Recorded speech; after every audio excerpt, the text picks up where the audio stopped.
welcome to Scrappin with Sheri and virtual crop sketch number 4 from the August 2025 virtual crops.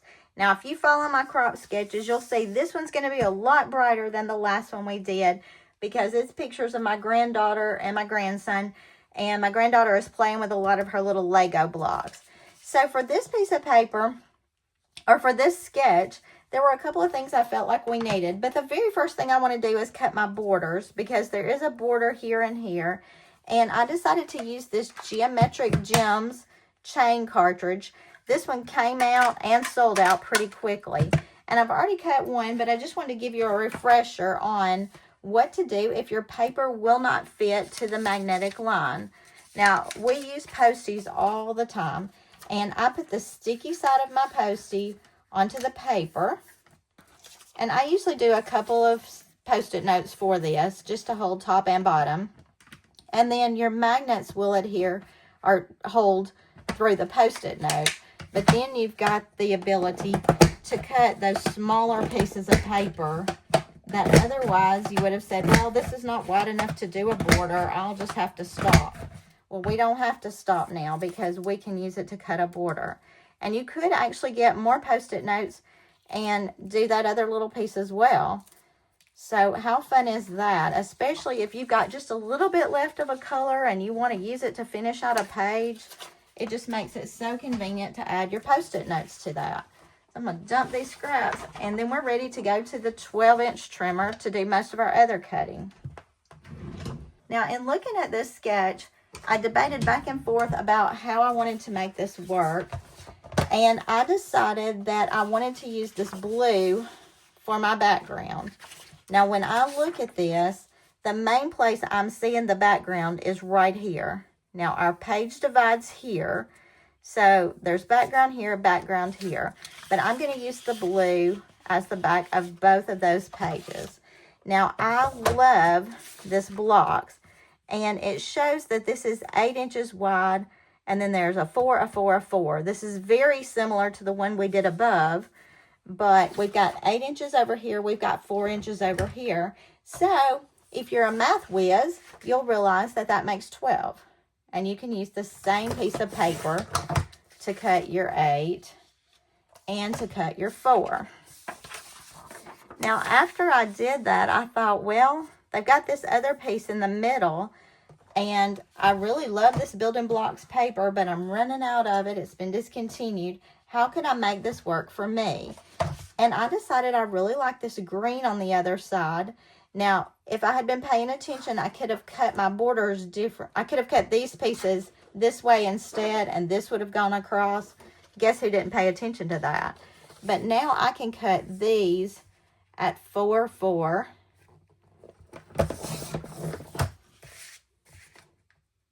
And I can make the best use of this paper because I can flip that over and use it that way. And I'm going to do that on both sides. So, the moral of this story is if you're using directional paper, check it before you cut it, right?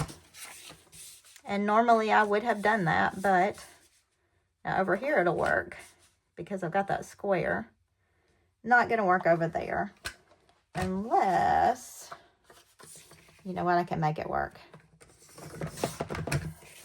I just cut that in half at 4, and we'll just piece these right back together. There'll be a glitch in the center, but it'll be okay. So let's go ahead and stick all these pieces down. I know you're saying, well, she is crazy. You're right. I design in my head, but I sure do work on the fly. And when something doesn't work or I don't like the way it works, I don't know. My mind is pretty good at coming up with a solution for things I don't like. Now, I appreciate the feedback some of you have been giving lately where you've said, oh, I love it when you show us that you mess up because we're all human. We all mess up. Yeah, we do. And when I first began doing these videos, I was so upset. Every time I messed up, I would just scrub the video and start all over again. Because I felt like you needed to say perfect. Well, that's not the way my world works. So it freed me up when I realized that y'all make mistakes too. And you need to know how to fix those mistakes. And you can see there's a little margin of error right there, but we're going to fix that in a minute. And let's go ahead and stick all these.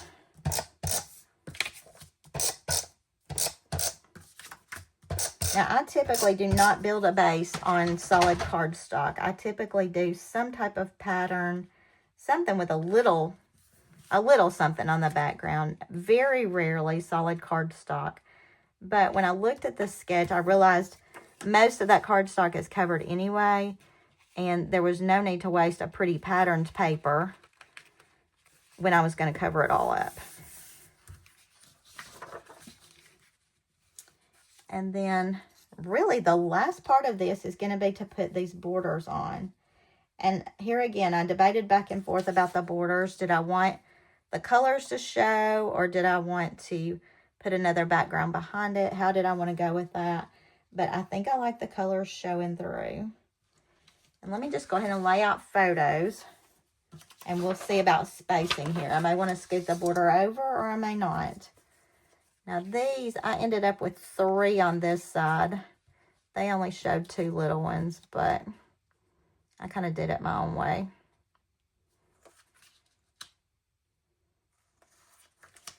And then we've got, and as I'm looking, I'm thinking, oh, I could scoot the border over, and that may be what I do. I did want this one down low, and I don't want the 2 of him side by side. So we'll just move them around. I also went with a darker background because for some reason my phone camera went haywire, and it made a lot of my pictures really, really bright. And even in editing, I had a hard time changing the colors without distorting them completely. So I'm not loving the colors of a couple of those. And some of these were sent to me by other people in the family. So I've been able to incorporate all of them. I did do my developing on white. Well, I added the white border around when I did do the developing. You can see I've got a little glitchy area right there. I don't think it's going to be something that shows up a lot. And I can always find an embellishment to go there. So I'm not worried about that. You can't really even see where I pieced that. So this is a pretty good look. I'm going to add a little bit of journaling here. When I look at the sketch, they added journaling over here. And I really don't have a lot to say. This is just a progression of when my grandkids came to visit. And they spent some time with us and some time with the other grandparents.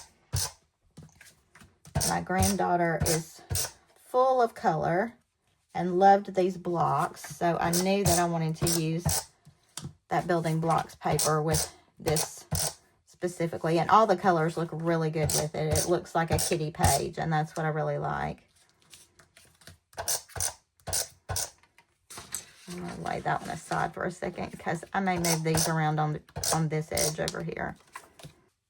And because I am going to scoot that border over and let it go on the colors, I'm just going to center this side to side pretty much. Give or take, you know how I am. And I'm not going to leave a ton of space at the top for the title because I will probably just use some type of sticker title or an embellishment word, probably not something real major that covers up all that space. So I'm just thinking in my head what I might have that might work with it, and that's something I'll check on in just a minute after we get all the pictures stuck down. I am looking at sizing on this, spacing. And this would be a good place to pull out my ruler, because then I can at least get them even top to bottom. And then when I put these 2 pages together, if you notice on the sketch, it looks like one page, the way they've got it laid out. So exactly. So I'm going to use my ruler to make sure that the bottom of this one is lined up across the page. And then I need to line that one up a little bit better. And then this one is kind of hard because I want it lined up top to bottom, but I also want those lined up side to side when I put those pages back together. So I'm going to check that out and see how it looks. I'm going to need to go down just a hair. Do you use your zero centering ruler? I absolutely love the thickness of it. I love the fact that I can butt things up against it pretty easily and get things evened out. That's just been a game changer for me. And then here, I'm going to line this one up on the edge. And I'm kind of eyeballing top to bottom here. Okay, so far so good. Now let's figure out what we want to do with these. Actually, I probably need to add my border first. So let's get our repositionable tape.